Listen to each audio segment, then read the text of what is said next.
बिस्मिल्लाहिर्रहमानिर्रहीम। आज के प्रोग्राम के साथ मैं हूं नसरुल्लाह मलिक। नाज़रीन, सवाल एक ही है कि इमरान खान साहब का मुस्तकबिल क्या होगा, तहरीक इंसाफ की आइंदा की सियासत क्या होगी, क्योंकि इस्टेब्लिशमेंट और तहरीक इंसाफ के माबैन बहुत दूरियां पैदा हो चुकी हैं। अब सख्त मौक़िफ़ भी सामने आ चुका, लेकिन दूसरी तरफ तहरीक इंसाफ ने कल एहतजाजी जलसे का ऐलान कर रखा है। इस एहतजाजी जलसे में आइंदा का लाएअमल क्या होगा? क्या तहरीक इंसाफ एक बार फिर सड़कों पर आना चाहती है? देखा जाए तो हुकूमती बयानात भी बड़े सख्त आ रहे हैं। फैसल वाडा कहते हैं कि इस बार सख्त रवैया अख्तियार किया जाएगा। निज़म सेठी जो मुल्क के सीनियर साफ़ी सीनियर तजियाकार हैं, वो कहते हैं कि आने वाले दिनों में तहरीक इंसाफ पर सख्तियाँ होंगी। एहतजाज वो कर नहीं सकेगी। अगर एहतजाज करने की कोशिश की गई तो उन्हें इस हवाले से भी सख्त पैगाम दिया जाएगा। क्या मामलात इस हद तक बिगड़ चुके हैं कि अब तहरीक इंसाफ के लिए सियासत करना मुश्किल हो जाएगा?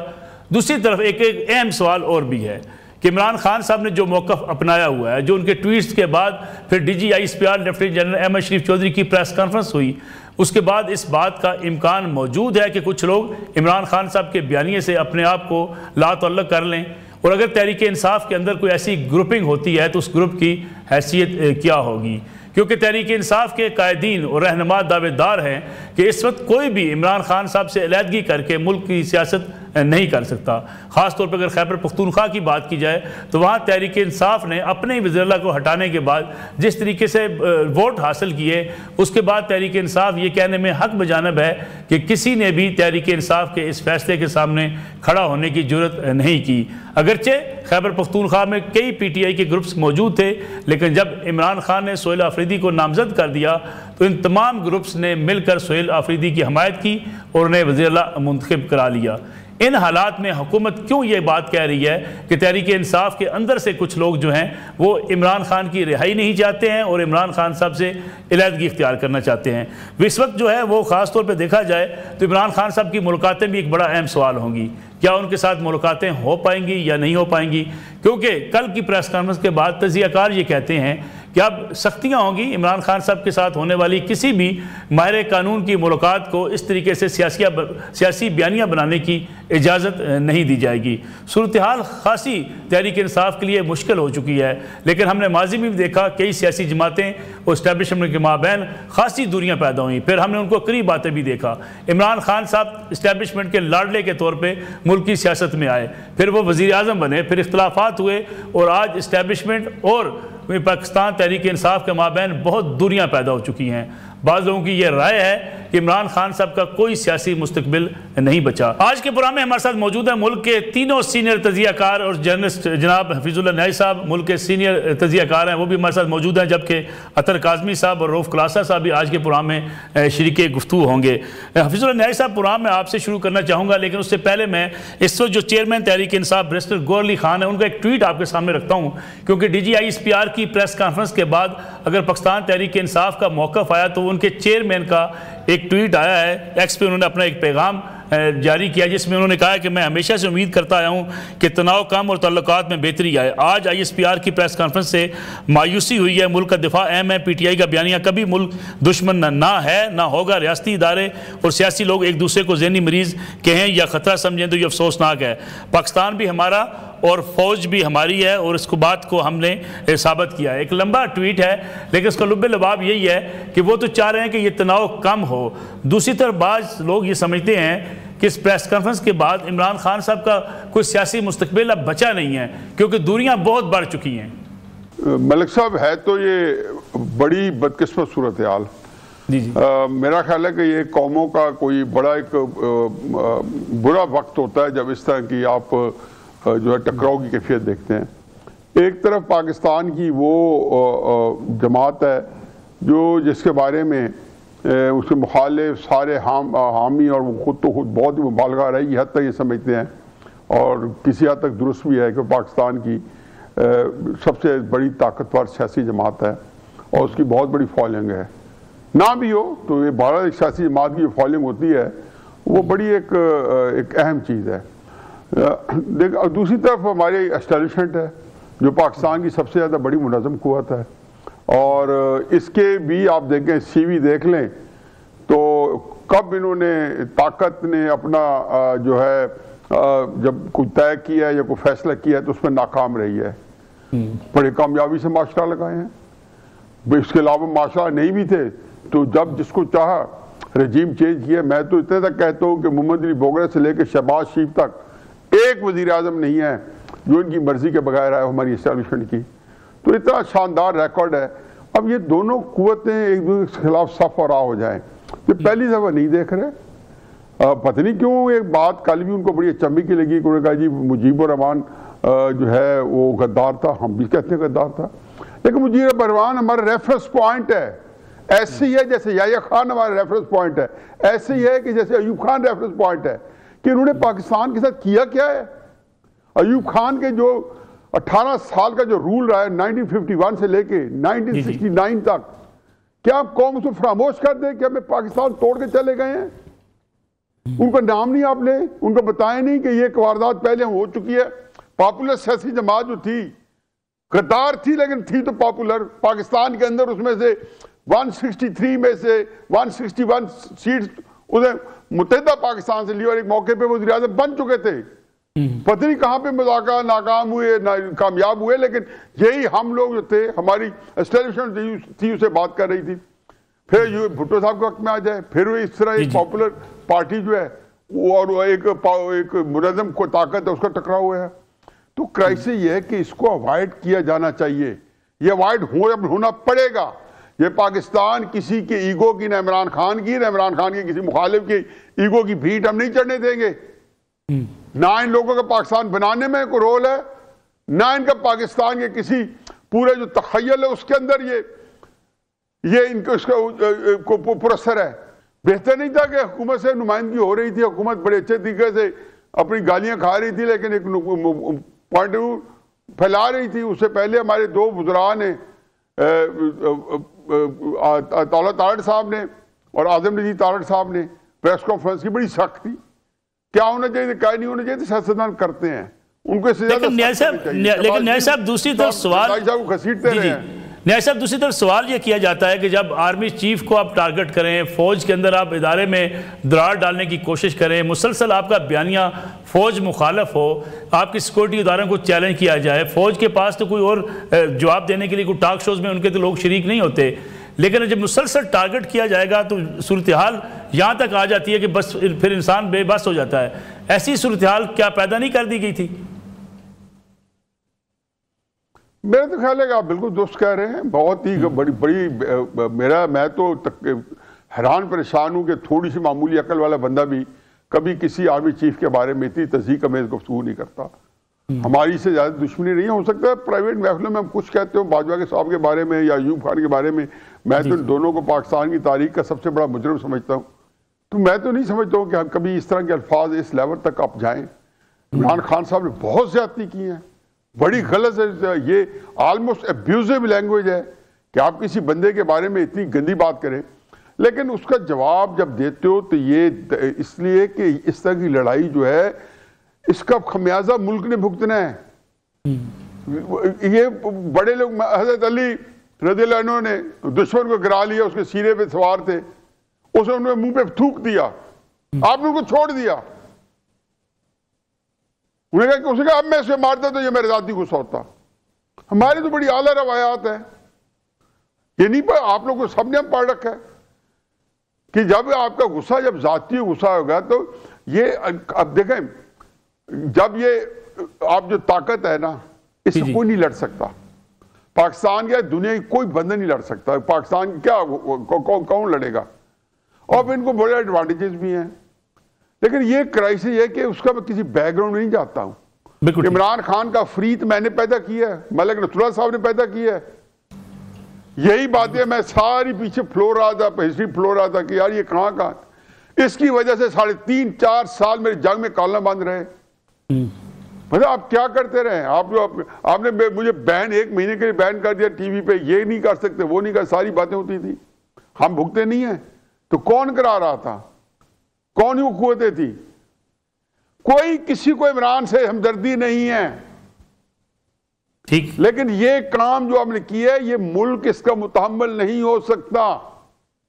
ये एकदम 16 दिसंबर से पहले 12 दिसंबर को याह्या खान की प्रेस ब्रीफिंग देख लें, 4 दिन पहले वो 16 दिसंबर की तकरीर को तो मैं इसे छोड़ता हूँ कि चलो जो हो गया हो गया, बिल्कुल या फलां जंग लड़ेंगे फलां जंग लड़ेंगे। 12 दिसंबर को सब अच्छा की रिपोर्ट थी, क्योंकि अफगान के गुलाम गर्दिशों में मैं एक वाक़या जौल हक साहब के साथ मैं और शामी साहब बैठे थे, चलो जल्दी तो 1 मिनट होता है लंबा हो गया, लेकिन तो शामी साहब ने अब कहा कि हजूर आपका इक़्तिदार मुतज़ल्ज़ल हो चुका है। तो जौल हक ने बड़ा खूबसूरत जवाब दिया, उन्हें कहा कि शामी साहब इक़्तिदार के अंदर अगर बंदे को ये पता चल जाए तो फिर दुनिया के सारे मसाइल हो जाए। मैं तो अभी तक ये समझ रहा हूं कि मेरा अरूज अभी आना है। ये 1986 22 अप्रैल 1986 की बात है। अतर काज़मी साहब, मैं आपकी तरफ आता हूं। बैरिस्टर गौर साहब का ट्वीट बड़ा बैलेंस्ड है कि जी हम फौज के साथ हैं, फौज के साथ रहे हैं, हमने साबित भी किया है। लेकिन दूसरी तरफ बाज़ जो सियासी रहनुमा PTI के, उन्होंने भी जारहाना अंदाज इख्तियार किया इस प्रेस कॉन्फ्रेंस के बाद। मामलात इस हद तक पहुँचे कैसे? क्योंकि दूसरी तरफ जो कहा जाता है वो ये कि इमरान खान साहब जिस तरीके से मुसलसल फ़ौज के इदारे को टारगेट किए हुए हैं, आर्मी चीफ को टारगेट किए हुए हैं, फ़ौज के अंदर दरार डालना चाहते हैं, और उनकी जो भी मुलाकात होती है उसके बाद एक लंबा चौड़ा ट्वीट आता है जो खालिस्तान जो है army chief field marshal Syed Asim Munir साहब के हवाले से होता है। ये हालात यही वजह थी कि इस नौबत तक पहुँचे? देखें मलिक साहब, इसमें आपको चीज़ों को कॉन्टेक्स्ट में देखना पड़ेगा। इस वक्त ये सूरत हाल यहाँ पे क्यों पहुंची है? क्योंकि खान साहब की हुकूमत का खात्मा तो 2022 में हो गया था, उसके बाद से 2 बड़ी सियासी जमातें हुकूमत में हैं।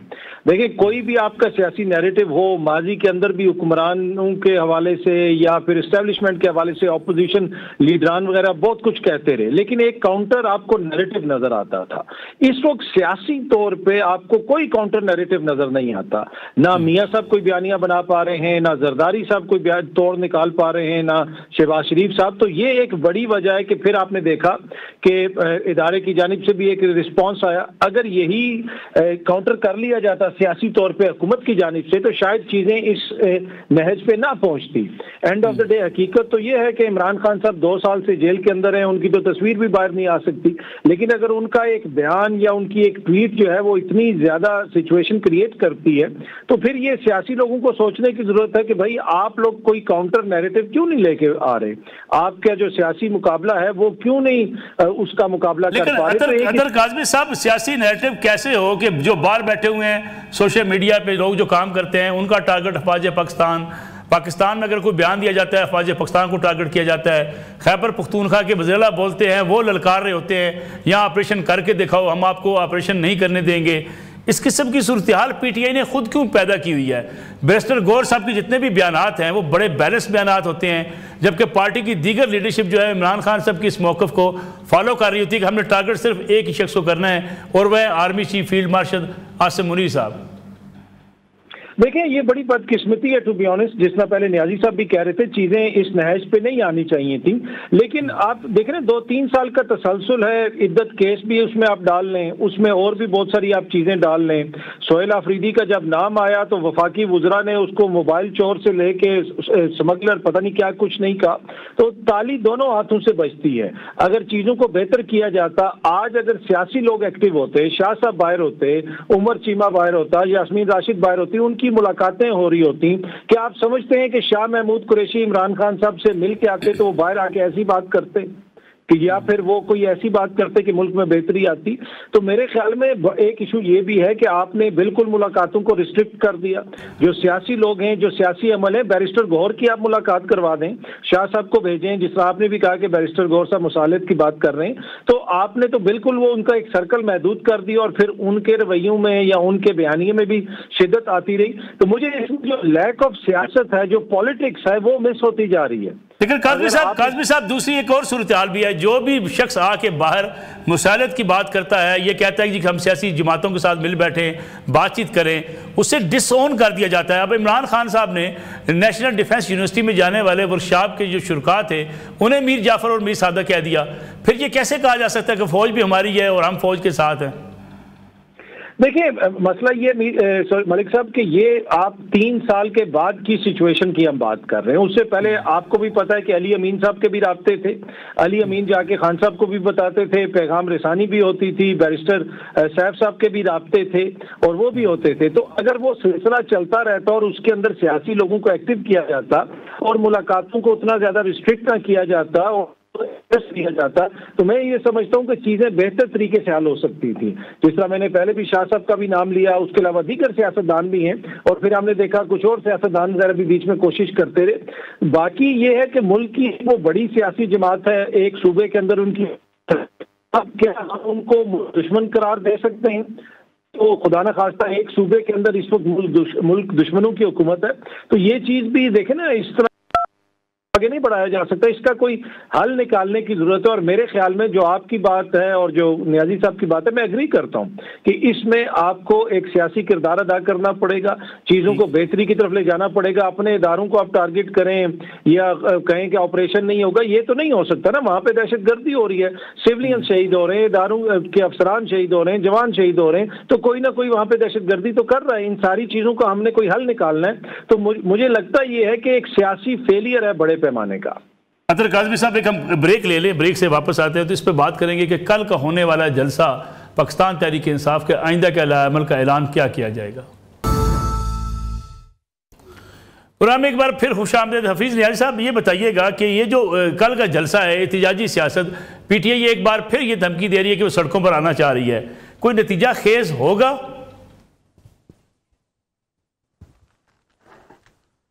मलिक साहब, PTI जो है इस मामले में तो उनका बड़ा एक शानदार रिकॉर्ड है नाकाम एहतजाजों का। अगर 2014 से इमरान खान साहब जो एक उनका थोड़ा बहुत अपसेट शुरू हो गया था 2011 से, तो 2014 से जब उन्होंने धरने किए और फिर 2022 में उनकी अपनी वलवला अंगेज क़यादत में पेशावर से जहाँ उनकी हुकूमत थी इस्लामाबाद चढ़ाई की और 30 लाख बंदा लाना था। या 26 जो 1 नवंबर 2022 ही को लाहौर से निकले, बाकायदा कोई कई 20 जलसे पहले किए, उससे पहले 20 जलसे किए, हल्फ लिए गए कि हमने रावलपिंडी जाके एक अपॉइंटमेंट रुकवानी है। तो उसमें तो मुँह की खानी पड़ी, बेशुमार नाकामी हुई हैं। मुझे तो यूँ लगता था कि कोई बंदा जो है उनसे सारी गलतियाँ करा रहा है ताकि उनकी जो पॉपुलैरिटी है या उनकी जो एहतजाजी क़ुव्वत है उसमें से उसको पंक्चर किया जा सके, उसको उससे स्टीम निकल जाए। लेकिन ये उनका अपना फैसला है जी, वो अपनी सियासी हिकमत अमली कैसे बनाते हैं, तीखी बनाते हैं, अच्छी बनाते हैं, बुरी बनाते हैं, कमज़ोर बनाते हैं, मजबूत बनाते हैं, वो करते रहते हैं। लेकिन एक बात अब तय हो गई है कि PTI के पास एहतजाज करने के लिए उनकी तरकश में कोई तीर नहीं है, उनके असले में कोई कारतूस नहीं है। वो सारे, वो कहते हैं अंग्रेजी में कहते हैं कि they were already fired on all cylinders, उन्होंने अपने सारे तरकश के तीर इस्तेमाल कर चुके हैं। मेरा ख्याल है कि उनको हिकमत में बदली होगी, क्योंकि ये सवाल एक सीरियस उठाया जा रहा है और हर तरफ से उठाया जा रहा है उनके मुखालफिन की तरफ से, और बड़ा वैलिड सवाल है कि PTI के पास अगर इतनी बड़ी कुव्वत होती, जो वो खुद कहते हैं 90% तो खैर हमें मुबालगे के लिए बंदा कह सकता है, लेकिन जो भी है बड़ा हारे को पता, हम सारे जानते हैं, हमारे घरों में मौजूद हैं, सड़कों में मौजूद हैं, हम चलते फिरते हैं, मस्जिदों में जाते हैं, फंक्शन में जाते हैं। तो PTI का सपोर्ट जो है बड़ी बढ़ चढ़ के, बल्कि सर पे चढ़ के बोलती है। तो वो उसको अब बिलाखिर किसने उसको तितर बितर किया है या वो उसको मुनज़म करके उसका कोई थोड़ा बहुत ही कोई जो है उसका इस्तेमाल नहीं हो सका। तो जलसा वो कर भी लें पेशावर में, तो जंगल में मोड़ नाचा कैसे देखा, पेशावर का जलसा है, हुकूमत ही अपनी है, लोगों को वहाँ पे काम भी है, सारे लोग हैं, हर वजीर मशीर जो आज तक तो पेशावर में भी खातर खा कामयाबी नहीं हुई, लेकिन ले आएंगे, लेकिन इसका कोई असर नहीं पड़ेगा। फिर आगे वो जो भी हिकमत अमली बनाएंगे, मुझे खदशा है कि अब गीदड़ भभकियाँ होती जा रही हैं तहरीक इंसाफ की। मतलब ये बात मेरे कहने की नहीं है, उनके अपने सोचने की। आखिर हम अल्लाह ने क्या दिमाग दिया। मैं तो इमरान खान साहब और मेरे दरमियान में जब हवा नहीं गुजरती थी, और ये ज़ाहिर है कि अब तो कई 12 साल पहले की बात है, 13 साल पहले की बात है, तो मैं उनसे अक्सर कहता था कि खान साहब सियासत जो है दिमाग का काम है। इंसान शेर का शिकार उसे भी कर लेता था जब लोहा अभी नहीं बना था, किससे? दिमाग से। तो ये वो चीज़ है और यही सियासत का नाम है। अगर आपके पास दिमाग नहीं है तो सियासत में आपको बहुत हजीमत होगी और कई दफ़ा मुँह की खानी पड़ेगी। लेकिन एहतजाजों के चक्कर में न्याय साहब अगर एहतजाज से हट के भी अगर हम बात करें, पॉलिटिकल पार्टी ख़त्म कर देना, कमेटी ख़त्म कर देना, फिर साथ ये कहना सलमान अकरम राजा वो सारी चीज़ों के जिम्मेदार होंगे, बैरिस्टर गौर अपनी जगह पर मौजूद हैं, पार्टी भी इमरान खान साहब की तरफ से कोई मुनज़्ज़म की जाने वाली कोई कोशिश दिखाई देती नहीं है। हर कोई समझता है कि पार्टी वही चला रहा है, ना इमरान खान साहब की कोई डायरेक्शन है कि पार्टी इस कमांड में चलेगी। बस पहले जनरल स्टेटमेंट देख लें। मैं आपको 3 मिसालें देता हूं, जुल्फ़िकार भुट्टो की, नवाज शरीफ साहब की और इमरान खान साहब की। इन तीनों के अंदर एक चीज यकसा मौजूद है। जुल्फ़िकार भुट्टो साहब को फांसी नहीं लगी थी तो आपके बड़ा भाई जो हफीजुल्लाह खान बैठा आपके सामने, इसने अपनी आंखों से, अभी वो बेचारे जिंदा थे, उनकी पार्टी की जो टॉप लीडरशिप थी उसको ज़ियाउल हक के दस्तरखान पे देखा है। मेरा उनसे बहुत मिलना जुलना था। जतोई कह लें, आखिरी वजीर आला सिंध, सादिक कुरैशी आखिरी वजीर आला पंजाब, रईसानी आखिरी वजीर आला बलूचिस्तान, कौसर न्याजी, पीरजादा, मुमताज भुट्टो, ये सारे उनके टॉप की उनकी बिल्कुल थी। नवाज शरीफ साहब के सके भाई हैं, वो नवाज शरीफ साहब ज्यादा उनसे के साथ कंप्लाइंट है। खुद कहते हैं कि मुझे 5 दफा वजीर आज़म की बनने की ऑफर दिया है। देखो ये ऑफर कब मिलती है बंदी की, जब बंदे गुंजाइश होती है। तो मुशर्रफ भी बनाना चाहता था। तो ये सारे लोग जो थे, नवाज शरीफ साहब की सियासत को इनकैपेसिटेट किसने किया है? 2019 में किसने वोट और नो जो उनको एक्सटेंशन का वोट दिलाया? 2022 में कौन वोट और नो कॉन्फिडेंस लाया? मैं शर्तिया कहता हूं कि जब मोरख लेकर गए नवाज शरीफ नहीं चाहते होंगे बल्कि दस्तुपा हो गए। इमरान खान ने क्या किया है? उन्होंने पार्टी को कमाल महारत से पार्टी को उन्होंने साइडलाइन कर दिया, उसको नुकसान ही पड़ा है। उन्होंने अपनी सारी सियासत सोशल मीडिया को दे दिया। अब उनको ये पता नहीं था कि सोशल मीडिया जो जिसको स्पीयरहेड कर रहे हैं हमारे बरखुरदार अख्तर काज़मी साहब, इनके इंटरेस्ट और हैं, इनको वहां से पैसा भी मिल रहा है। पैसा एक बहुत बड़ा इंटरेस्ट होता है। जो बाहर बैठे हैं, मैं बड़े बड़े नोबेल प्राइज के जो इंटरनेशनल लेवल के एनालिस्ट हैं, वो उनकी 1 लाख 2 लाख 3 लाख व्यूअर्स होती है। तहरीक इंसाफ वालों की 10 लाख होती है, 15 लाख होती है, 20 लाख होती है। 1 घंटे के अंदर 2-2, 3-3 लाख में 5-5 लाख में पहुंच जाते हैं। तो ये एक बहुत बड़ा उनको एक इंसेंटिव है। उन्होंने क्या किया, तहरीक इंसाफ को जो वर्कर है, अगर वो कह दें कि अख्तर काज़मी जो गद्दार हो गया है, तो उनके खिलाफ वो ट्रोलिंग शुरू कर देंगे। उन्होंने बता दिया जाए कि जी नसरुल्लाह मलिक साहब जो है तो इमरान खान पे ईमान ले आए हैं, तो इनको वो जो है वहाँ पे उनकी असवान पे रख लेंगे। तो वो उनका अपने इंटरेस्ट है। उनका इंटरेस्ट है कि इमरान खान का व्यूअर भी, और जो लोग हमारे पाकिस्तान फौज के दुश्मन, हिंदुस्तान, अमेरिका, हर बेशुमार है पाकिस्तानी फौज के इतने दुश्मन है, इमरान खान के इतने सपोर्टर नहीं होंगे, वो सारे मिल के वहाँ जमा हो गए। अब वहाँ इंटरेस्ट फर्क हो गया। अब कहने का मकसद ये है कि इस सारी सूरत हाल के अंदर कि जहाँ पे उनकी पार्टी जो है वो पूरी की पूरी जो है उनके साथ नहीं है, वो सारी पार्टियां कंप्लायंट होती हैं। अब अकेले वहाँ पे मौजूद है, नीचे पार्टी मौजूद नहीं है। पेशावर का जलसा होगा नहीं होगा, आगे बढ़ेंगे नहीं बढ़ेंगे। मेरा ख्याल है सियासी तौर पे इमरान खान साहब के बर्तन में कुछ भी नहीं है। सियासत उनको 0/0 आती है, ये उनको सबसे वीक एरिया है। जिंदगी में कोई फैसला सियासी ऐसा नहीं किया। पिछले 29 साल हो गए इनको सियासत में आए, बल्कि अब 30 साल होने के हैं 26 अप्रैल 2026 में। और एक सियासी फैसला, एक जिसके बारे में उन्होंने खुद बाद में रिग्रेट ना किया हो, एक, ये मैं नहीं कह रहा हूं कि हमने क्या गलत किया, वो तो एक और है कि उन्होंने खुद ना कहा मुझे नहीं करना चाहिए। आज तक उन्होंने जो फैसले किए हैं, चाहे सियासी कमेटी तोड़ दी जो आपने कह दिया, चाहे बना दिया, अली गंडापुर को निकाल दिया, सोहेल फरीद को ले आए, रिजाइन कर दो, इलेक्शन ना लड़ो, इलेक्शन लड़ो। तो मेरा जाती ख्याल है कि ये उनका मसला बड़ा वीक है। इमरान खान साहब का तो जो सबसे बड़ा क्राइसिस ये नहीं है कि एस्टैब्लिशमेंट के साथ उनकी लड़ाई में उनको ख़त्म कर दिया जाएगा, वो तो नहीं हो सकता, वो एक और गेम है। लेकिन इमरान खान का सबसे बड़ा जो खतरा है कि उनकी जो सियासत है जी और जो उनकी पार्टी है और जो उनका अपने घर के अंदर का निज़ाम है, वो इतना दरम बरम है कि वही एक पूरे का पूरा अनार्की की कैफियत में क्योटिक है। बिल्कुल ठीक। अख्तर काज़मी साहब, अगर हम बैरिस्टर गौर साहब के एक ट्वीट के इस हिस्से को देखें जिसमें उन्होंने कहा कि कुछ नॉन स्टेक एक्टर्स का तर्ज अमल PTI और इदारों के माबैन तनाव का सबब नहीं बनना चाहिए, गोया उनका इशारा लगता है कि वो लोग जो PTI से वाबस्ता रहे, मुल्क से बाहर बैठे हैं, वो इस तनाव का सबब बन रहे हैं। बैरिस्टर गौर तो दबे अल्फाज में उन्हीं की तरफ इशारा कर रहे हैं। उन लोगों ने भी ये मामला बिगाड़े हैं। देखें, जिस तरह अभी न्याजी साहब ने मेरे ऊपर भी एक फतवा लगा दिया और मुझे भी इधर से उधर जोड़ दिया, तो ये बड़ी एडवांटेज है, लाड में कहा उन्होंने। जी, तो ये इसी तरह होता है। मसला ये है कि कोई किसी की सियासत को बिगाड़ नहीं सकता, खत्म नहीं कर सकता, ना कोई अंदर बैठ के ना बाहर बैठ के। कोई इतने बच्चे तो नहीं है जो लीडर हैं। इमरान खान साहब, फैसले उन्हीं के हैं। अगर कोई गलत है, सही है, मेरे ख्याल में ये उनका फैसला है। इमरान खान साहब जेल के अंदर हैं और उनका कितना एक्सेस है, कितने वो यूट्यूब देखते हैं या कुछ और देखते हैं, तो मेरे ख्याल में ये चीज मैटर नहीं करती, टू बी ऑनेस्ट। मसला ये है कि हम सारी चीजों के ऊपर बहस करते हैं।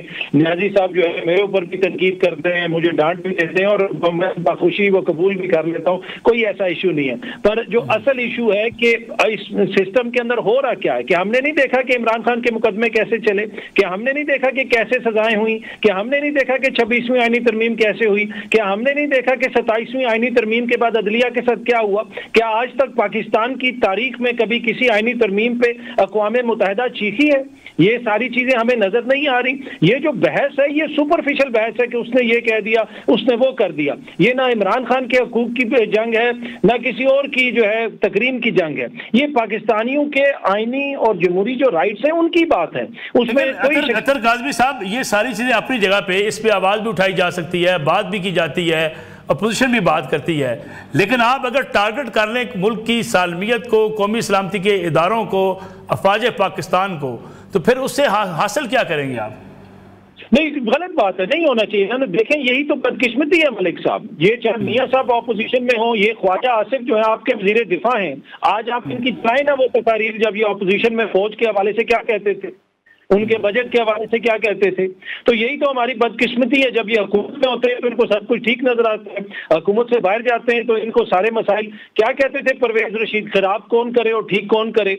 अरिया बीबी क्या कहती थी, दिसंबर के महीने में ये किस किस्म की ट्वीट्स करते थे, 1971 का कैसे जिक्र करते थे। तो ये बड़ी बदकिस्मती है हमारी कि हमारे हुक्मरानों को जब ये ऑपोजिशन में जाते हैं तो इनको सब नजर आता है, लेकिन जब ये हुकूमत में होते हैं तो इनको नजर नहीं आता। तो ये खुदारा साहब रहम करें पाकिस्तान के ऊपर, ये हमारे इदारे हैं, हमारा मुल्क है, बड़ी मुश्किल से हम यहाँ तक पहुंचे हैं। एक भारत जैसा दुश्मन आपके बिल्कुल सरहद पे बैठा है, जब उसका दिल करता है वो हमला करने की बातें करता है। तो हमने इस माहौल को बेहतर करना है। टू बी ऑनेस्ट, शख्सियात को टारगेट करके या सियासी जमातों को खत्म करके मसला हल नहीं होगा। मसला आइन और कानून की अमलदारी है, हमें उसके ऊपर तवज्जो देने की जरूरत है। अतर काज़मी साहब, हफीजुल्लाह नियाज़ी साहब, एक ब्रेक का वक्त हुआ। आप दोनों मेहमानों का बहुत शुक्रिया। ब्रेक से वापस आएंगे तो बात करेंगे कशीदगी कम होने के इम्कानात कितने दिखाई देते हैं। इस पर हमारे साथ मौजूद होंगे मुल्क के सीनियर साफ़ी तजियाकार जनाब रऊफ खुलासा साहब। प्रोग्राम में एक बार फिर खुश आमदीद। हमारे साथ मौजूद है मुल्क के सीनियर साफ़ी तजियाकार जनाब रऊफ खुलासा साहब। खुलासा साहब, बहुत बहुत शुक्रिया प्रोग्राम में वक्त देने के लिए। खुलासा साहब, इमरान खान साहब का मुस्तकबिल, आज हर तरफ एक ही सवाल उठाया जा रहा है। आपको लगता है कि मामलात अब कभी इमरान खान साहब के हक में होंगे, ये बर्फ पिघलेगी, क्योंकि दूरियां तो बहुत बढ़ चुकी हैं? आपने जो लफ्ज यूज किया बर्फ पिघलेगी, तो मेरा नहीं ख्याल है कि 2-4 मैं आपको मिसालें दे सकता हूँ कि मौजूदा हालात में तो बर्फ जो है ना वो नहीं पिघलने वाली। आपको याद होगा कि बाद जगहों पे इतना ज्यादा पर्सनल चीजें हो जाती हैं कि दोनों साइड जो है ईगोज में फंस जाती हैं, या व्हाटएवर जो भी आप कहें, कि वो फिर वो पीछे नहीं हट पाते। मतलब आप उनको देखें, ये पीपल्स पार्टी और इनका हुआ, जनरल जिया का हुआ, 10-12 साल तक उनके दरमियान भी कोई बर्फ नहीं पिघल सकी थी, क्योंकि बहुत सारा कुछ दरमियान में हो गया था। भुट्टो साहब को फांसी लग गई थी। नवाज शरीफ साहब और जनाब मुशर्रफ में भी आपको याद होगा, उनके दरमियान भी बर्फ नहीं पिघल सकी थी जब तक मुशर्रफ साहब जो है वो इस्तीफा दे के चले नहीं गए थे। तो सेम सिचुएशन मुझे इस वक्त मलिक साहब लगती है कि जो एस्टेब्लिशमेंट और इमरान खान साहब के दरमियान हो चुकी है, कि इसमें मुझे तो बर्फ in the given situation circumstances तो पिघलते हुए नहीं लगी। एटलीस्ट अगले 5 साल जो है, जब तक यहाँ पे मौजूदा चीफ के हैं या फील्ड मार्शल साहब इधर ही हैं, तो जो कुछ ये गुफ्तगू हो गई है, खान साहब ने ट्वीट्स कर दिए हैं, कल उन्होंने प्रेस कॉन्फ्रेंस कर दी है, उसके बाद तो मेरा ख्याल है कोई इसके लिए कोई इतनी बड़ा कोई समझदार, कोई PhD, कोई पढ़ा लिखा होना जरूरी नहीं है ये बताने के लिए कि खान साहब के लिए या उनका पार्टी के लिए कोई आने वाले कुछ चंद बरसों तक तो मुझे कोई ब्रेक थ्रू होता, कोई नॉर्मलसी होती, कोई सैनिटी दोबारा मतलब इस पूरे प्रोसेस में होती हुई मुझे तो नहीं लग रही मलिक साहब। लेकिन क्लासा साहब अगर देखा जाए, ठीक है सियासी इख्तलाफात भी होते रहे हैं, लोग तनकीद भी करते रहे हैं, अगर कल DGISPR की प्रेस कॉन्फ्रेंस का एक जुमले को देखा जिसमें उन्होंने कहा कि इस किस्म की बातचीत हमारे प्लेटफार्म से कभी नहीं हुई, ना ही इस किस्म का टारगेट अफवाज पाकिस्तान को किया गया है, जो यानी नाम लिए बगैर उन्होंने कहा जो पाकिस्तान तहरीक इंसाफ की जमात कर रही है, इमरान खान साहब कर रहे हैं, ये इस नौबत तक लाने में कि फ़ौज को इतना सख्त रद्दमल देना पड़ा, कहीं ना कहीं इमरान खान साहब का कसूर भी है ना, कि एक ही शख्स को टारगेट करना, फौज के अंदर दरार डालने की कोशिश करना, अफवाज पाकिस्तान को हर वक्त निशाने पर रखना।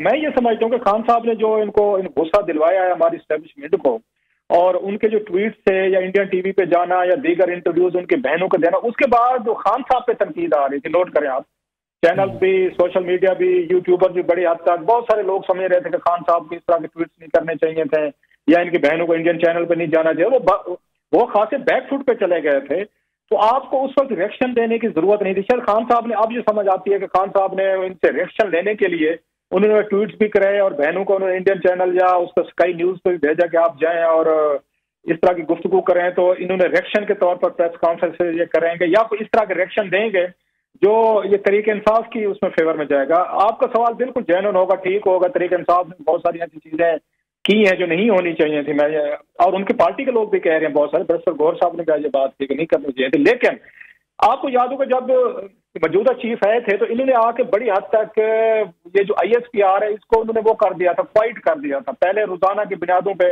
रोज प्रेस रिलीज आ रहा है, नोटिंग हो रही है, तबसरे हो रहे हैं, चीजें हो रही है, उन्होंने इसको ना डीपोलिटिसाइज कर दिया था और कुछ अर्से तक ये इनका ट्विटर बड़ा खामोश रहा था और लोगों ने बड़ा अप्रिशिएट किया था। लेकिन हमने ये देखा है कि जो अब कुछ अर्से से जितना आप ज्यादा बात करेंगे, जितना बोलेंगे, रिएक्शन देंगे, तो उसमें ऐसी बातें हो जाती हैं। लेकिन क्लासा साहब लगता नहीं आपको कि अगर एक इदारा जो है वो पॉलिटिकल इदारा नहीं है, वो रिस्पांस नहीं दे सकता, लेकिन सुबह शाम उसको अगर आप बुरा भला कहेंगे, टारगेट किए रखेंगे, फिर फौज के अंदर ये फीलिंग्स पाई जाती है कि जो इस किस्म की बयानबाजी है, फौज में एक्चुअली दरार डालने की कोशिश है, उसके हवाले से उसका सद्देबाब करना जरूरी है।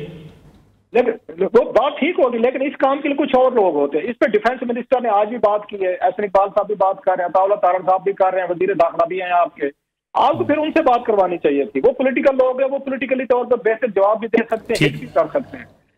तो आपको उनको इस्तेमाल करना चाहिए था। वो बात करते, आज कर भी रहे हैं ना सारे। अब हुआ ये है कि ये कल तक एस्टेब्लिशमेंट विक्टिम लग रही थी कि इन्होंने इंडियन चैनल पे जाकर जो गुफ्तगू की है या खान साहब ने जो ट्वीट्स किए। अब ट्विस्ट ऑफ इवेंट्स के जरिए अब खान साहब, उनकी पार्टी जो है, आपको पता है, वो खुद कह रहे थे नैरेटिव के हिसाब से बड़े तेज हैं, एक्टिव हैं, तो उन्होंने ये बात कह दी कि देखें जी कि एक पूरी एस्टेब्लिशमेंट जो है, उन्होंने आके वजीर आजम पे, साबिक वजीर आजम पे, वजीर आला के बारे में जो बातें की हैं वो ठीक नहीं कि अब उनके फॉलोअप उनके अपने। लेकिन क्लासा साहब लोग NDU जाएं उन्हें गद्दार कह दिया जाए, लोग ISPR जाएं, जो कल DGISPR ने कहा भी उन्हें मुल्क दुश्मन कहा जाए, यानी इस हद तक नफरत जब पैदा की जाएगी तो फिर रद्दमल तो आएगा।